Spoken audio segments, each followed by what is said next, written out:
Imagine waking up after 100 years and discovering that the entire world has become a game. Now imagine discovering that everyone believes you died when in reality you're back. This is Lindu, the legendary player who once led humanity to the top of the void abyss, but he was betrayed, died, and lost everything. Now classified as a mere level 0, he is back with only one goal: find out who betrayed him and make every one of them pay. And the scariest part is, nobody has any idea who just returned. So stay until the end, because this player's true identity will completely change this story. And of course, leave a like and subscribe to support the channel. In the year 2148, the Void Abyss appears in the sky and destroys the city within seconds. From that moment on, all the inhabitants of Blue Star become players in a deadly game. Without understanding what is happening, the population panics as the streets split apart. To uncover the truth behind the phenomenon, humanity begins exploring the depths of the abyss. Legend says that whoever manages to clear the abyss can have any wish granted. Status, wealth, long life, and even the power of the gods are supposedly within reach of whoever wins the game. A mysterious voice emerges from the darkness and asks the players if they are ready to begin this journey. The game begins. A man appears sitting on the ground, wearing dirty clothes and looking worn out. A blonde swordsman and a silver-haired girl find this stranger collapsed right at the entrance to the 5th floor. Without recognizing him, the two conclude that he must simply be another weak looter, incapable of joining any group. The blonde swordsman loses his patience and kicks the young man, telling him to stop sleeping there. The man slowly opens his eyes and his gaze weighs heavily upon the group. Confused, he asks what year it is.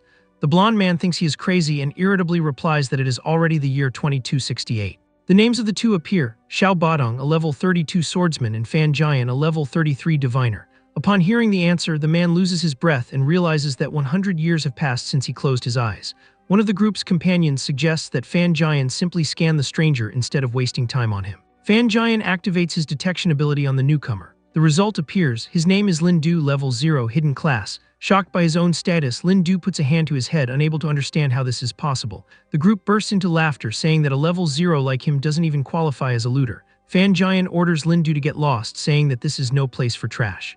Meanwhile, two armed warriors watch the scene from a distance and comment that the newcomer is in trouble, since messing with the Kangying squad usually doesn't end well. One of the warriors asks his companion if they shouldn't help the newcomer. His partner replies that if he wants to get involved, that would be his problem, because nobody there wants to cause trouble. Meanwhile, Fan Jian boasts that his group is the elite squad under Lord Gu Yunting, and that angering them is the same as angering the Lord himself. Upon hearing that name, Lindu is startled and incredulously asks if he really just mentioned Gu Yunting.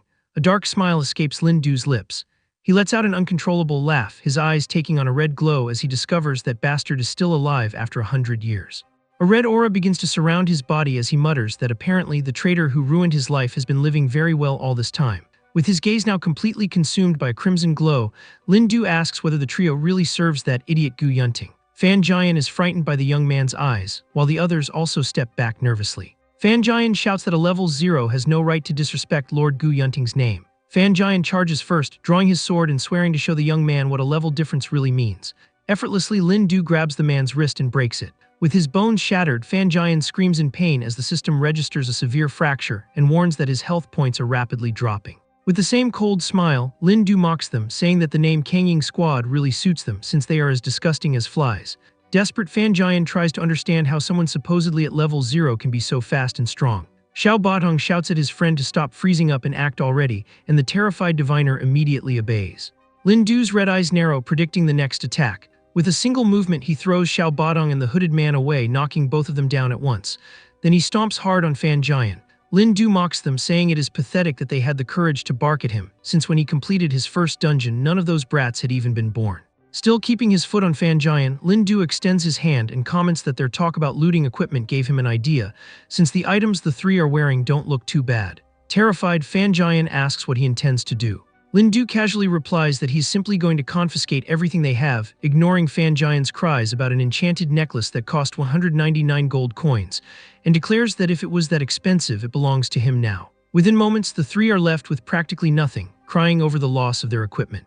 Lindu examines the spoils and is completely unimpressed, calling the sword a mere D-rank piece of iron and the necklace nothing more than a C-rank accessory with a basic enchantment, wondering if inflation has really gotten so bad that someone would pay that much for so little. Even though he is disappointed, he decides it is better than nothing and continues on his way, until he hears a female voice calling him from behind. He turns around and finds a silver-haired girl, joking that perhaps she also wants to hand over her equipment.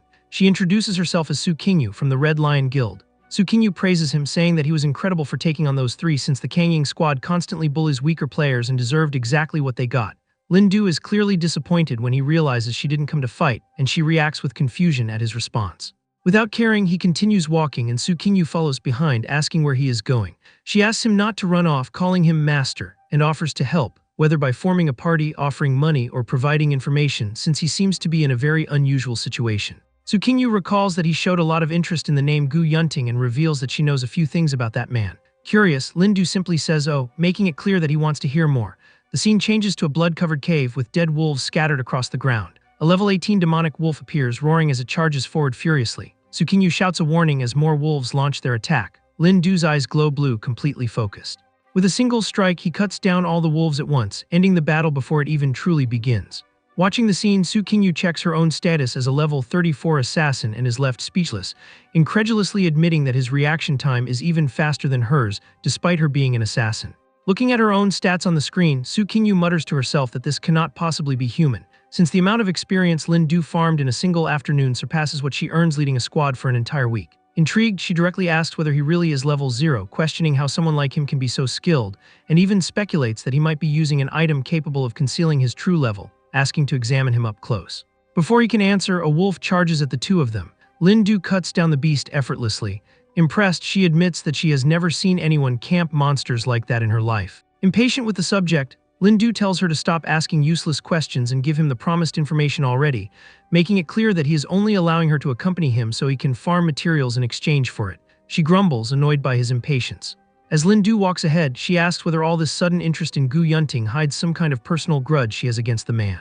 Su Qingyu immediately stops, surprised, remembering that she heard Lin Du say right at the dungeon entrance that Gu Yunting had completely ruined his life. The scene reveals who Gu Yunting is, the world's #1 player, level 199, the highest authority and direct representative of the god of purity. In 2148, when the world became a game, humanity plunged into total panic in the face of an impossible reality. But at that moment, an extraordinary warrior appeared, facing monstrous creatures all by himself. This man founded the elite guild known as Firmament and was the first to challenge the Void Abyss. Excited, Su Qingyu explains that she is a huge fan of this legendary warrior, recalling that he led humanity into the abyss and that the dungeon guides written by him are still used to this day. Lin Du, without turning around, listens as the girl comments that he has no idea how incredible that man really was, and that Firmament was only so powerful because of who was in charge. Realizing her own excitement, Su Qingyu apologizes, saying that he probably has never heard of that legend since almost no records or images of him remain. Lin Du reflects that in fact he has heard of him. The truth is revealed that legendary raider is Lin Du himself. The memory returns to the past. Before the Void Abyss appeared, he was nothing more than a hardcore gamer, living locked in his own room in front of his computer. On the screen, a message appears announcing that he is the first player in the world to clear the game's highest difficulty, earning the right to make a single wish.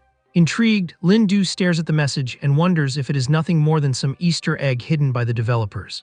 On the game screen, a message asks him to type in his wish, while his character stands over the boss he has just defeated. Without giving it much thought, he types that he wishes the real world were as fun as a game, treating it as nothing more than some silly thought. At the time, he thought it was just a small Easter egg left by the developers.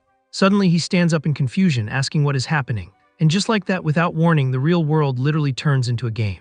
To uncover the secrets hidden in the depths of the Void Abyss, he formed the Firmament Squad. Alongside his companions, he faces increasingly powerful creatures. With a precise strike, he cuts down a colossal monster amid an explosion of light. After 10 long years of battles, the squad finally conquers the final level of the Void Abyss. A message declares them the first players in the world to clear the 100th floor, granting them the authority of the gods: purity, truth, fortitude, creation, mercy, and judgment. The team rises victorious, with Lin Du at the center, surrounded by the same divine light that also envelops his two closest companions. Back in the present, Su Qingyu continues her explanation, saying that even after 100 years, Firmament remains the only guild to have ever cleared the 100th floor, and that its members became authority players, the so-called proxies of the gods. She adds that not everything went according to plan. The authority granted by the gods triggered a catastrophic energy surge. To ensure that the rest of the squad could safely inherit this authority, the captain supposedly contained that uncontrolled divine energy alone, sacrificing his own life in the process. Upon hearing the word sacrificed, Lin Du immediately feels a surge of rage, his eyes taking on a red glow as he repeats the word in disbelief. Without realizing the impact, Su Qingyu excitedly confirms that yes, that was exactly what happened. Consumed by anger, Lin Du grabs his own face, saying that the story disgusts him, questioning whether it was really Gu Yunting who told this tale of sacrificing himself for the sake of the squad. Su Qingyu confirms that all 6 greats tell the same version and that even a monument was erected in honor of the supposed hero. At that moment, something violently bursts through the ground, scattering debris throughout the cave. From the depths emerges a hidden boss, the level 55 Shadow Demon Spider. Still consumed by rage, Lin Du clenches his fists and shouts, asking where that memorial is, promising to put Gu Yunting's head right on top of it. Suddenly, Su Qingyu screams in panic, warning him that something is behind him, unable to understand why a level 55 monster would appear right there on the 5th floor. The creature attacks with tremendous force, and Su Qingyu screams for him to dodge, fearing the worst. At the impact, she even screams his name, thinking Lin Du was hit head-on. But he simply catches the blow with his bare hand, calmly asking her to stop screaming because it's giving him a headache. Recognizing the enemy, he reveals that it is a hidden boss, the Shadow Demon Spider, and mocks it, saying that he was the one who wrote the very first strategy guide about this creature, amused that an insect of that level would dare attack him from behind while he was merely reminiscing about the past. Facing the spider head-on, he sarcastically asks if, after all these years, it still hasn't gotten over its habit of attacking from surprise. Lin Du breaks the monster's claw simply by squeezing it. He recalls that in the past, encountering a level 55 monster inside a level 25 dungeon almost meant the end for him, but thanks to that experience, he now knows every mechanism of that spider like the back of his hand. The creature roars, extremely furious. The beast attacks, and Lin Du dodges with ease, calculating that the spider's vision has completely deteriorated and that it relies solely on air vibrations to sense its surroundings, so if he moves fast enough, he can confuse all of its senses. His eyes narrow when he notices a purple line in front of him. Several of these energy lines spread out in every direction, and Lin Du dodges every single one. Terrified, Su Qingyu screams for help, certain that the two of them are going to die in there. The spider retaliates with web slash, a long-range area attack, but Lin Du observes that despite its high damage, the flaw in the attack is equally obvious. He explains that the attack's trajectories are always fixed, so all he has to do is memorize them to dodge with ease, and he crouches down, escaping every beam unharmed. With a smile, he taunts the spider, saying that it hasn't evolved at all and that it's a huge disappointment. Spinning his sword, he warns that all he needs to do is disrupt the airflow around it to finish everything in one go. Lin Du launches his attack and declares that it is nothing more than an easy target. With a single slash, he cuts straight through the spider's body. The creature collapses completely, while Su Qingyu watches the scene, dumbfounded, with Lin Du still holding his sword aloft. She notices something strange about his silhouette, as if the image awakens a distant memory. For an instant, an imposing, luminous figure seems to overlap with his, and she wonders why he looks so much like that guidebook author from 100 years ago. Unaware of the effect he has caused, Lin Du casually explains that the weak point is a gap of about 20 centimeters, right where the creature's thorax connects to its legs. Still trying to process the information, Su Qingyu stammers that she understands, before realizing in astonishment that he had already killed the monster before even finishing his explanation. She protests that that's not even the important part, questioning how he managed to take down a level 55 boss with a single strike without taking any damage, while Lin Du simply asks without the slightest concern whether that was supposed to be difficult. Indignant, she screams that yes, it is extremely difficult, at least for normal players. Lin Du picks up a red material that dropped from the spider's body. He hands the item to her, saying that it is the material she wanted, explaining that using it to enhance a weapon increases the agility attribute, making it perfect for an assassin player. Surprised, she realizes that this is exactly why the item had never dropped, even after farming the 5th floor so many times, since it was an exclusive drop from a hidden boss. Without further ado, Lin Du turns around to leave, announcing that their partnership ends there, leaving her confused. She begs him not to leave, asking him to join the Red Lion Guild, offering to negotiate good pay and asking him to at least consider it. He simply replies that he has no interest, says goodbye quickly, and walks away. Frozen in place, Su Qingyu feels a terrifying pressure emanating from him, even more frightening than facing the veterans of her own guild, and wonders who exactly this man called Lin Du really is. The scene shifts to the 6th floor of the Void Abyss, where Lin Du walks alone, relieved to finally have some peace and quiet, saying that before setting out to seek revenge against Gu Yunting and the other traitors, there is something he needs to confirm first. He opens his status screen, stating that he needs to finally understand what is going on with this whole Level 0 classification. The system loads the information, but soon issues a warning that abnormal data has been detected, forcing a deeper analysis. An error message appears on the screen, stating that the specific values cannot be displayed. Finally, the status is revealed. Lin Du Level 0, class unknown, with all other attributes, strength, agility, mana, and defense completely hidden, marked only with question marks. Lin Du stares silently at the screen, unable to believe what he is seeing. He mutters that he can accept being Level 0, but the rest is too much to process. Furious, he explodes, demanding to know what the hell this is, asking where his attributes are and why everything is showing up as question marks.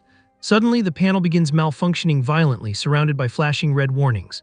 The distortion worsens even further, and the entire status screen transforms into a chaotic sea of red. Shocked, Lin Du screams, asking what the hell is happening. A mysterious voice responds through the panel itself, saying that calling her proxy Lin Du, and seeing this reaction really hurts her feelings, leaving him even more perplexed as he realizes that his game panel seems to have developed a will of its own.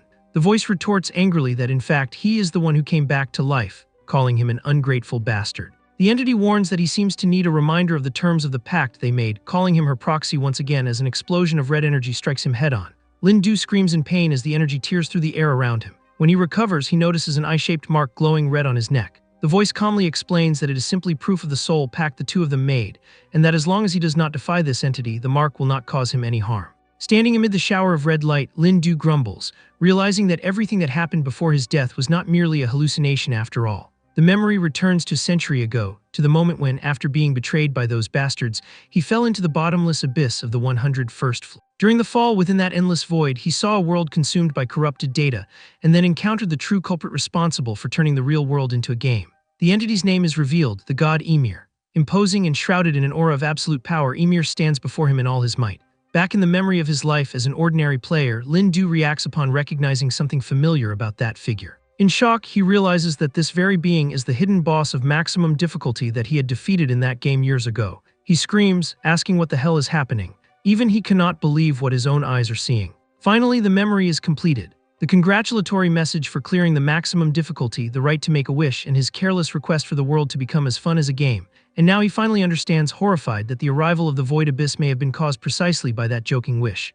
Before him, Ymir stands at the height of his power, flashing a grin full of sharp teeth, as if this reunion were nothing but fun. Lin-Du lets out a low laugh, running a hand through his hair, almost unable to believe the situation. He extends his hand, allowing a red lightning bolt to accumulate between his fingers, and declares that it no longer matters what Ymir really is. Raising his sword, he warns that he has already killed him once and can do it again. The system reports that his health is below 5%, but the unshakable skill activates, locking his HP at its current level and drastically reducing negative effects for a few minutes. In the blink of an eye, he uses Lightning Charge, gaining absurd speed and doubling the critical damage of his attacks. Next, he activates Uncontrolled Fury, ignoring the normal limits of his attributes and doubling his strength and agility, even knowing that he will pay the price with weakness once the effect wears off. Launching himself at Ymir, he unleashes Thousand Blade Strike, an unrelenting barrage of slashes that tears through the god's defenses with every hit. Each successful strike leaves Ymir more vulnerable, continuously staggering him under the relentless impacts. With his eyes blazing with fury, Lin-Du declares that as long as there is a health bar, he will destroy it. He doubles down on his attacks, cutting Ymir again and again in an unstoppable sequence. Screaming, he swears that even though Ymir is a god, he will watch this being die by his own hands. Breathless after the brutal assault, Lin-Du finally catches his breath. Before him, Ymir appears visibly wounded, with his health bar dropping to only 8%. The number flashes on the screen, confirming just how much energy the god has already lost. Analyzing the situation, Lin-Du realizes that Ymir's health is dropping far too quickly, much more fragile than he expected, and mutters that this is going far too easily to be true. Suddenly, a tremor shakes everything around him, startling him as he has no idea where it is coming from. Ymir simply raises his hand slowly. Lin-Du hesitates, realizing too late that something is about to go terribly wrong. Still smiling despite his injuries, Ymir points his finger at his 8% health. Ymir's health bar appears frozen at only 8%, but the number begins to distort before Lin-Du's eyes.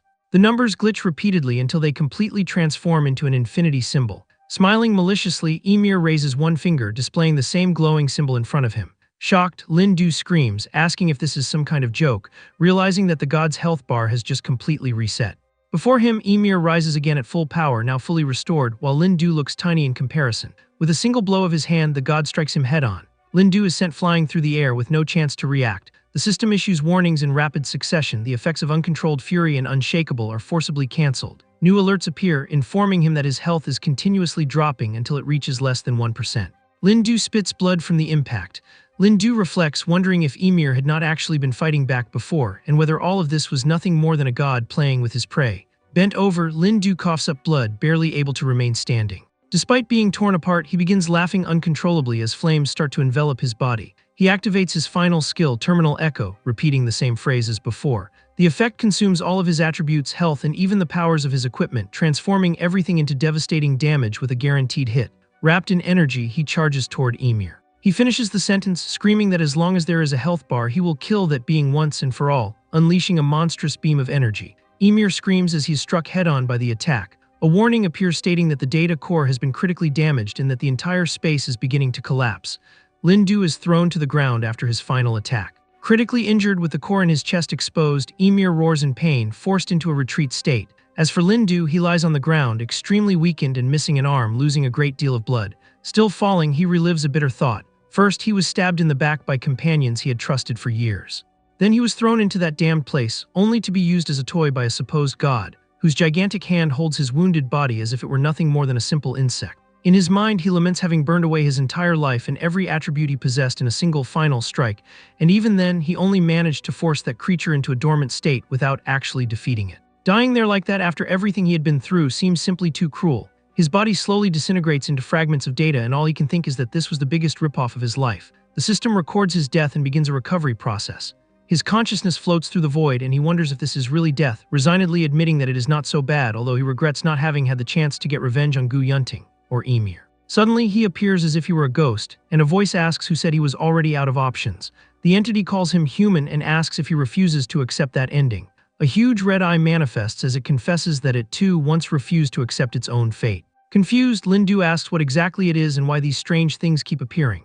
It identifies itself as a consciousness imprisoned in that place, saying that amid an eternal silence it finally sensed a crack forming in its own seal. Impatient, Lindu asks it to get to the point, and the entity proposes that if he desires revenge, all he has to do is sign that contract. A flaming scroll appears before him, covered in ancient, indecipherable symbols. Confused, he asks what it is, and the entity explains that it is a contract. In exchange for granting him a new reforged body, he must recover something it lost, reminding him that without another choice, his consciousness would simply dissipate forever. He hesitates for a moment, silently staring at the flames.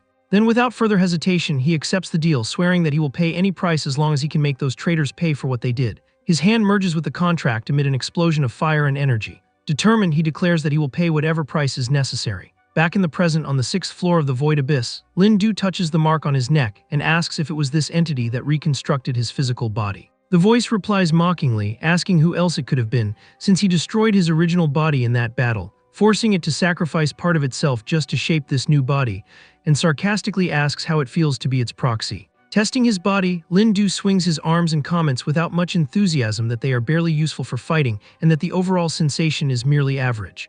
The small dark creature with the red eye reacts indignantly, asking what kind of attitude that is. Ignoring the complaint, he demands an explanation as to why all his attributes appear only as question marks. The entity clarifies that the attributes have not disappeared, they are merely suppressed and cannot be displayed, and that his skill tree is also locked, showing that he has no skills equipped. Lindu realizes in disbelief that his skill slots are indeed empty. He deduces that learning new skills requires leveling up, but his current level remains at 0, and even after killing the shadow demon spider, he gained no experience at all. The entity explains that this is because levels and experience are no longer of any use to him. 2 new pieces of information appear on his screen: current experience unknown and current divinity at 0.25%. Intrigued, he asks what the hell this so-called divinity is. The entity explains that, simply put, divinity is the only measure that indicates how synchronized his body is with this new physical vessel. The higher his divinity, the more power his body can withstand without destroying itself. It teaches him that it can be gained by being the first to defeat different bosses or by eliminating other gods' proxies. It adds that even killing the followers of rival gods grants the corresponding divinity.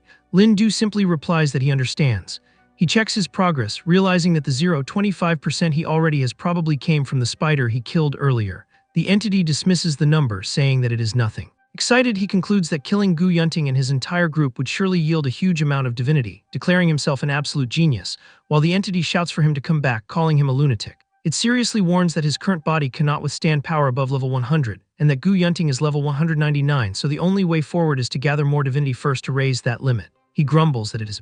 Teasingly, Lindu asks if this divinity is not exactly what the entity has been searching for all along. It retorts that if it were not for it, he would still be sealed, reminding him that the two of them are partners and that he should stop giving orders. In a darker tone, it warns that proxies who are too clever for their own good rarely live long, but assures him that it is genuinely looking out for his interests since, as he himself said, they need to cooperate. He gives in, saying fine, that in the end he just needs to farm some monsters for a while, and decides to treat it as a simple warm-up. Satisfied, the entity replies that it is glad he understands. Without wasting any time, he starts walking. Determined, he declares that they will start from the 1st floor, farming every boss one by one. 3 days pass. A group of adventurers chats in the streets, and one of them asks if the others have run into that weird guy in the past few days. As Sukinyu passes by them, she hears one of them saying that he ran into the so-called level 0 player on the 13th floor the previous day, leaving the rest of the group surprised. Excited, Sukinyu asks to hear everything too, surprising the rest of the group, while the larger warrior asks who she is. She says she does not care about the details and only wants to know what happened. He tells her that over the past 2 days, a player has been tearing through the dungeons like a complete maniac, reaching the 13th floor in just 2 days. He adds that the craziest part is that the player's level remains at 0, and he never forms a party with anyone, taking everything on completely alone. Upon hearing the description, Su Qingyu immediately realizes that it can only be Lindu, astonished that he has gone from the 5th floor to the 13th in such a short time all by himself. On the 19th floor of the Void Abyss, a level 40 giant stone guardian appears before Lindu. The creature charges at him, but he dodges and lands on its rocky skin. He is excited about what he is about to do. Several lines of energy cross the giant's body, tearing it completely apart. The result appears, his current divinity reaches 85%. Dissatisfied, he complains that it is far too slow since he has fought 19 bosses in a row and gained only that much, but the system informs him that there is a new skill waiting to be reviewed. 3 options appear: 100-Blade Strike, an active skill that performs consecutive high-frequency slashes; Insight, a passive skill that reveals enemies' weak points and attack trajectories; and Plunder. He recognizes the first as a skill he already possessed. As for the 2 new ones, he immediately discards Insight, saying it is completely useless to him since he knows every monster's weaknesses by heart.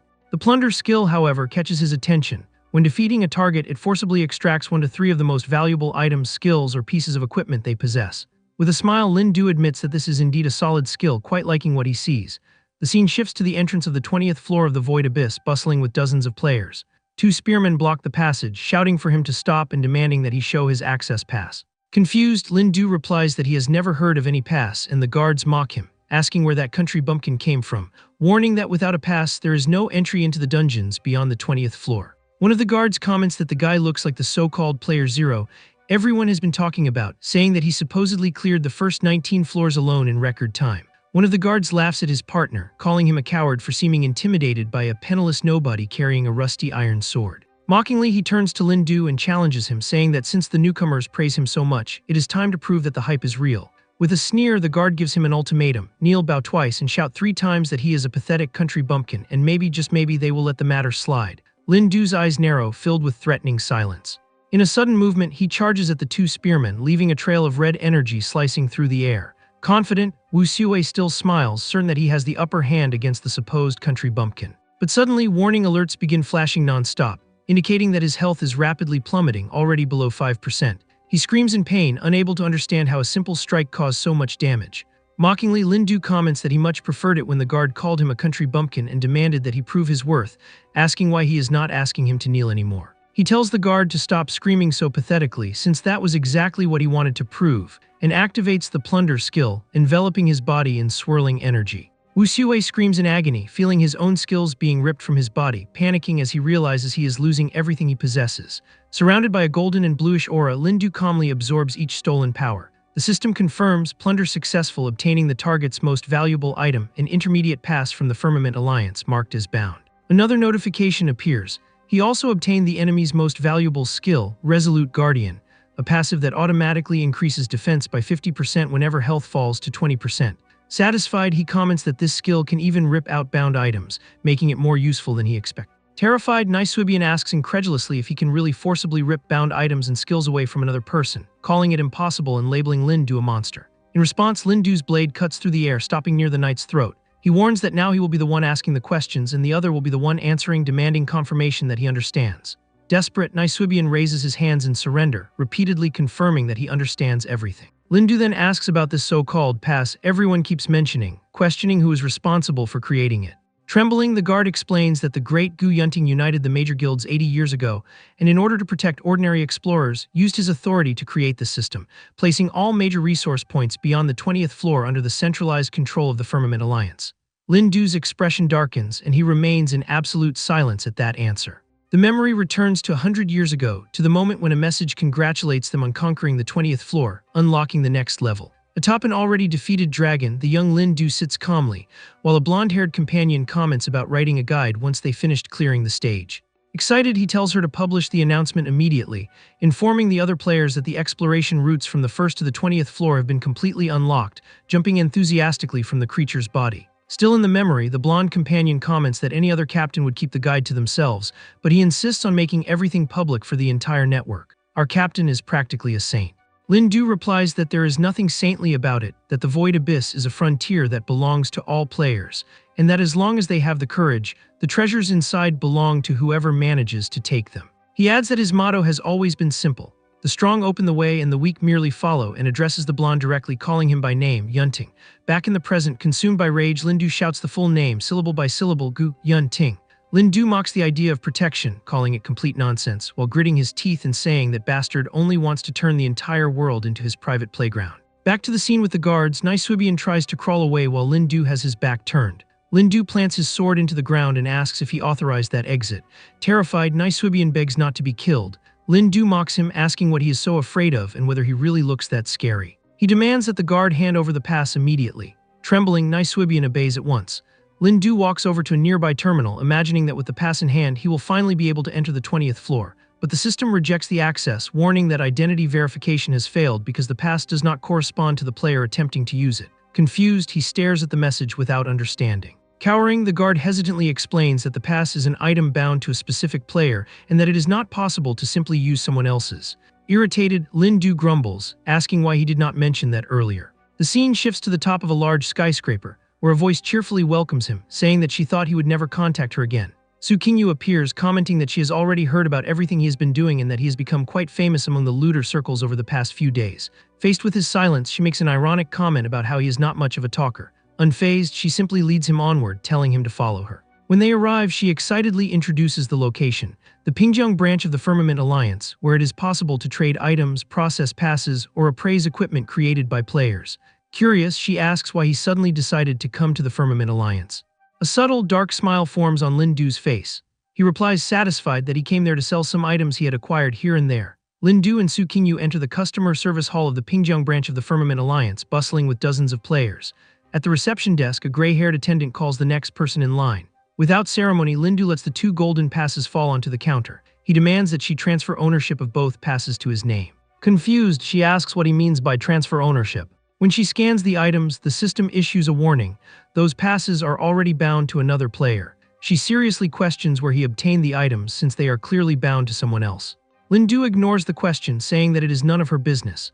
He simply asks her to tell him whether she can do the job or not since he is in a hurry. Firmly, the attendant replies that of course she cannot, that forcibly taking possession of another player's bound item is a serious violation, and that she must demand the immediate return of the passes. Nervously, Su Qingyu cuts in, saying it is all a misunderstanding. She explains that Lin Du is an extremely high-level specialist hired by their guild for a confidential mission, and that he merely found those 2 passes lying around if she understands what she means while displaying a golden emblem. The attendant reacts in shock, recognizing the symbol as that of the Red Lion Guild, the strongest independent guild in existence. Su Qingyu excitedly confirms that it is. Sweating nervously, the employee can only let out an awkward ah. She gives in and asks the 2 of them to follow her. Smiling, Su Qingyu nudges Lin Du, telling him to hurry up and stop talking so much, even though she is the one who has done most of the talking so far. As they walk, the attendant explains that the binding date of a pass cannot simply be erased, but since the Red Lion Guild is acting as guarantor for the situation, she can use a special channel to revoke and recycle the old passes, issuing new ones in his name, but before that, he needs to register his identity information in the system. An explanation appears about how this hierarchy works. Players are divided into 7 official ranks according to level and combat strength. From level 1 to 20, they are classified as Iron, also known as Looters. From level 21 to 50, they are classified as Bronze. From level 51 to 80 as Silver. From level 81 to 110 as Gold, and from level 111 to 130 as Platinum. The higher the level, the more resources and privileges the player receives. But there is one category that falls completely outside this standard system, the Authority players. Only those who can obtain divine authority and become a proxy of a god qualify for this exceptional title. The attendant explains that the equipment is an Iron-level authenticator, developed at an extremely high cost by the headquarters of the Firmament Alliance, and that it is the only one available at the Pingjiang branch. She assures him that the device can accurately scan and identify the data of any player below level 100, and that it has never failed even once. She instructs Lin Du to simply place his hand on the panel so the system can automatically read his basic information. Worried, Su Qingyu asks him to hold back a little, warning that the equipment is expensive, and if he breaks it, the 2 of them will be in serious trouble. He merely responds with silence. Without hesitation, Lin Du approaches the machine with firm steps. He extends his hand toward the scanner. The system begins scanning but quickly starts distorting, releasing sparks of energy. Unknown error alerts repeatedly flash around him. A final warning appears stating that the target's attributes cannot be processed. The next instant, the machine explodes. The impact shakes the entire hall, sending bluish lightning everywhere and leaving everyone nearby frozen in shock. Lying on the floor, the attendant stares in panic at the wreckage of the machine, incredulous, saying that it was an Iron-level authenticator, and that even a level 100 expert would not have been able to destroy it like that. Su Qingyu mutters that she knew this was going to happen. At that moment, a long-haired man with silver hair, wearing a blue uniform with golden details, approaches and asks what all the commotion is about. His information appears. Pei Yuan, level 112, Preceptor Mage class, executive of the Pingjiang branch of the Firmament Alliance.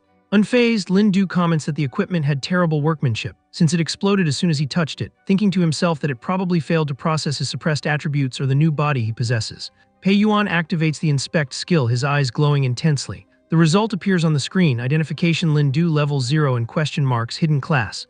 He pauses for a moment, thoughtful, placing a hand on his chin. Then he bursts into laughter, saying that he thought he was facing someone important, but instead he had merely found a completely blank slate.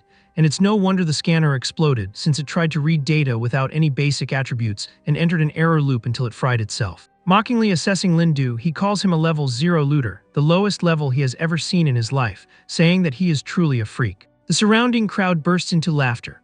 One mocks him, saying that his own attributes were already higher than that when he was born. Another recalls old rumors about a level 0 player who supposedly cleared the first 20 floors alone, asking if this could be him. A third dismisses the idea, saying that if that guy had really done it, he would eat his own authenticator right there. And a final person comments incredulously that he cannot believe he is seeing someone like that beside Miss Su of the Red Lion Guild, saying that it only tarnishes the guild's prestige. Angry, Su Qingyu yells at everyone to shut up. She warns that anyone who says another word will become an enemy of the Red Lion Guild, and that if anyone has a death wish, they should simply keep talking. Around them, the curious onlookers murmur in confusion, unable to understand why Su Qingyu is going so far over level 0, and they begin to wonder whether that young man is really just an ordinary looter. She turns to the attendant and demands that the problem with the machine be resolved manually right there, since the failure was the branch's own fault for not completing the procedure properly. Nervously, the employee immediately agrees. Frightened inside, Su Qingyu thinks that she is doing this solely to save everyone's lives, because if they provoke Lin Du any further, the entire hall will be reduced to rubble. The attendant hands the new pass to Lin Du, respectfully calling him Sir Lin. He says nothing. Without ceremony, he announces that since everything has been settled, it is time to leave. Excited, Su Qingyu confirms that she is right behind him. Already out on the city streets, she comments that she was terrified, but that she finally managed to silence those reckless fools. She adds that it was a close call and that she truly feared he would destroy the entire place in a fit of rage. Lin Du replies dryly that it was nothing more than a pointless farce, questioning whether she really sees him as some kind of violent maniac. Surprised, Su Qingyu realizes that he did not even pay attention to the crowd's insults. Suddenly, a shout echoes out, calling someone Lu Xingyi, "You piece of trash." Confused, Su Qingyu reacts by asking what is going on. A group dressed in blue uniforms surrounds a hooded man sitting against the wall, questioning whether Lu Xingyi still has not given up. One of them kicks something that was in the hooded man's hand, saying that the person he is waiting for died 100 years ago. Still hunched over, Lu Xingyi listens silently as another member of the group mocks him, saying that after standing guard for 100 years, all he has to show for it is a body ravaged by an incurable disease. Slowly, leaning on a staff, he finally stands up. A dark-skinned man adds to the mockery, saying it is pathetic for someone to destroy himself like that just to search for a ghost who died a century ago. The other adds that, being a bearer of divine authority as well, seeing him beside Lady Selena is a disgrace to all authority players. With a faint smile beneath his hood, Lu Xingyi replies coldly that he and Selena's bunch of traitors were never on the same side. The group reacts in shock at his response. Furious, the blue-haired man shouts, asking what he dared to say. He grabs Lu Xingyi by the shirt. The blue-haired man presses Lu Xingyi against the wall, mocking that trash like him, whose attributes have dropped to 0 and who cannot even afford a sacred medicine, has no right to even utter Lady Selena's name. He continues shouting, calling it treason, and asking how Lu Xingyi still dares to use the title of authority player after being reduced to such a pathetic state. He completes his mockery by saying that here in Pingjiang, without Lady Selena's charity, he's nothing more than a stray dog begging for scraps, while Lu Xingyi clutches his own shoulder, trembling in pain.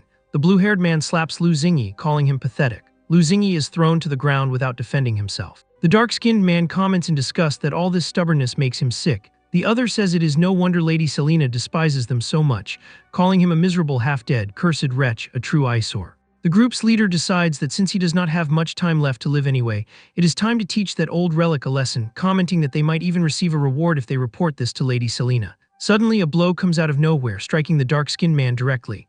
His amulet explodes in a shower of golden light. Shocked, he watches the item shatter before his eyes. In a panic, he realizes that it was his rebirth amulet, a sacred relic personally given to him by Lady Selena, specifically designed to absorb a fatal blow. Alarmed, the blue-haired man draws his sword, shouting for whoever attacked them to reveal themselves. From the shadows, a figure slowly approaches, sword in hand, his eyes glowing. His face is revealed. It is Lin Du, his face covered by a scarf, staring coldly at the group. From above, the scene shows the entire squad surrounding the street tense, while Lu Xingyi remains lying injured nearby. Mockingly, the leader asks who that stray dog is, sneering that he landed a cowardly attack from the shadows and now actually thinks he can face all of them alone. Another warns Lin Du not to interfere where he was not called, telling him to go to hell, and activates the condensed flame bullet skill. He fires a massive blast of flames, but Lin Du calmly dodges it. Lin Du stomps hard on the ground, causing the earth to crack, and in the blink of an eye, he leaps forward with his sword glowing, charging at the group below. One of the soldiers manages to block the attack with his shield. Well, not really, as he is sent flying. In disbelief, the blue-haired leader questions whether that was really just a basic attack that knocked down a level 60 heavy knight in a single blow. In the blink of an eye, another attack approaches him. Lin Du strikes him with the sword's sheath, hitting the fancy-looking man squarely in the chin. From above, a blonde woman leaps down wielding 2 daggers, ready to attack him from behind. Without hesitation, Lin Du kicks her. He is a #1 fan of equal rights. She is sent flying, landing alongside golden fragments from her shattered jewel. Desperate, the leader shouts at the group not to panic, reminding them that he is only one man, and orders them to attack together, restraining him with the sanctuary chains. Orange chains appear, intertwining in a magical circle around Lin Du. Even while restrained, he shows no concern whatsoever. Still confident, the leader shouts that they have finally captured the stray dog, ordering them to kill him now. With his face covered, Lin Du simply replies calmly, "That's all." Then he completely breaks the chains, cutting energy slicing through the air around him. He activates 100-blade strike, his eyes glowing red as the remaining chains shatter. In an overwhelming sequence, he cuts through the entire squad at once, drawing cries of pain from each of them. In the end, the alley is covered with the defeated bodies, one of them still groaning in pain, while Lin Du calmly walks away, his sword already sheathed. He approaches Lu Xingyi, who is still injured on the ground. Marked by a deep scar on his face, Lu Xingyi raises his eyes in shock, asking who he is. A memory emerges, a younger and healthier Lu Xingyi, smiling as he excitedly tells his master that he managed to clear the 15th floor that day. Back in the present, Lin Du recognizes him, quietly saying his name, Xingyi. Looking at the scar on his face and the weakened state he is in, Lin Du is horrified, asking what exactly happened to him during the 100 years he was gone. Lu Xingyi lets out a low groan of pain. Hunched over, he murmurs an embarrassed apology for his own condition. Lu Xingyi explains that there is something wrong with his eyes and that because of it, he cannot clearly see the face of the person standing before him. Upon hearing this, Lin Du's eyes widen in shock. Still standing in the rain, Lu Xingyi thanks the stranger for intervening, admitting that he does not even know who he is. The memory returns to the year 2158, 10 years after the arrival of the Void Abyss in a scavenger settlement. A shout echoes demanding that someone drop something, followed by another voice refusing, saying that he found it first. Lu Xingyi holds a red fire crystal, shouting that he found it first and that no one should steal what belongs to him. A larger dark-skinned boy mockingly says that it does not matter who found what, since the entire territory belongs to his father, and therefore everything scavenged there also belongs to him, snatching the crystal from the boy's hands with a sword strike. The group runs away laughing, with the bully raising the stolen crystal and triumphantly shouting that the stone is his now. One of his followers hesitates, asking if they are not going too far with a simple orphan who has no parents, but the leader rebukes him, asking why they should feel sorry for someone who has no way to fight back. The boy tries to run but crashes into a man standing in front of him. Lying on the ground, he asks who did that, telling them to watch where they are going. Alone, Lu Xingyi gets up and goes back to searching through the rubble for another material. Muttering to himself, he assures himself that he is not even upset and that he will simply find an even better stone. Suddenly, a shadow approaches, calling him boy. He looks up in confusion. The stranger Lin Du appears holding the very fire crystal that was stolen, asking how he managed to find it. Excited, the boy immediately recognizes it, shouting that it is his fire crystal. With a smile, Lin Du teases him, saying that the crystal belongs to him now, leaving the boy sulking. He proposes a deal. If the boy answers his question satisfactorily, he will return the item. Excited, the boy thanks him, saying that he really is a good person. Kneeling down, Lu Xingyi explains that he possesses an innate passive skill called Divine Sight, capable of identifying valuable materials within a 100-meter radius. He says that because his level is so low and he has no decent equipment, no one wants to form a party with him, but his dream is to gather enough materials to forge his own weapon and finally be able to enter dungeons. Lin Du says that one cannot simply use a pure fire crystal to forge something. He explains that if he simply melts it together with scrap metal, not only will he fail to forge a blade, but he risks losing his own fingers in the explosion. He then proposes that the boy stay by his side, promising to teach him how to transform that broken stone into a blade sharp enough to kill dungeon bosses. Suspicious, the boy asks why he wants to help him. Lin Du ignores the question, saying that he does not need so many explanations, that he is doing it simply because he wants to, and asks if the boy has a problem with that. He asks the boy's name, who replies that he does not have one since everyone simply calls him Orphan. The man then decides that he will give him a real name. He recites something like an ancient verse about the stars changing positions and dying embers reigniting, leaving the boy in awe. Finally, he declares that from that day onward, his name will be Lu Xingyi. The two continue walking together, the man leading the boy by the hand. Back in the present, still standing in the rain, Lu Xingyi says goodbye, saying that he still has matters to take care of and needs to leave. Lin Du asks him to wait. He asks about his eyes and all those injuries, wanting to know what really happened. Lu Xingyi thanks him for his concern, explaining that someone very important to him disappeared and that while searching for him, he ended up getting in the way of some dangerous people. As for his injuries, he admits that most of them were caused by himself. Apologizing once again, he insists that he really needs to go. Lin Du simply nods, warning him to take care of himself since the rain is heavy. As Lu Xingyi walks away, Lin Du's gaze remains fixed on him for a moment. In his thoughts, he admits that he wanted to reveal his true identity to Xingyi, to ask what exactly happened to him during these past 100 years.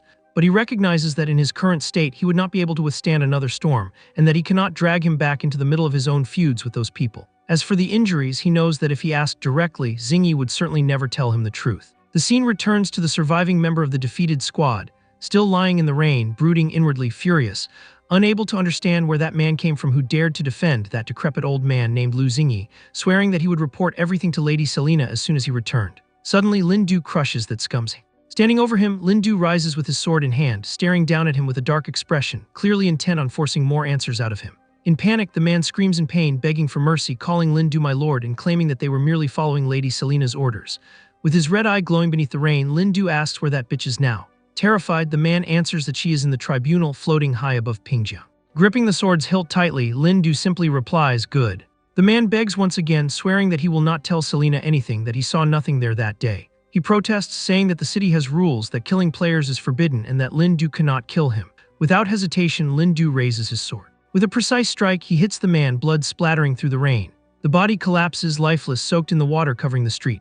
Standing over the scene, Lin Du declares, his voice filled with hatred, that Selena had better wash her own neck and wait for him, promising to make her pay for the betrayal from 100 years ago, as well as for all the humiliation and torture she inflicted on Xingyi throughout that time. In the distance, a floating fortress hangs over the city amid the lightning, and Lin Du swears that he is going there to settle every outstanding score. Elsewhere in the city, Su Qingyu wonders where Lin Du has gone, since he is taking far too long to return.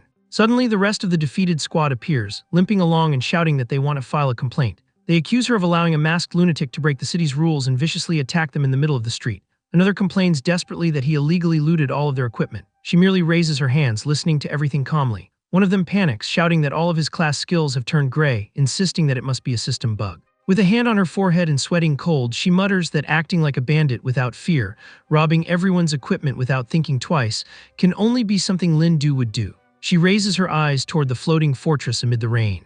The scene shifts inside the tribunal's grand hall with marble columns and a red carpet leading to a throne. The entire setting is revealed, identified simply as tribunal. A voice orders the kneeling accused in front of her to explain what crime he committed.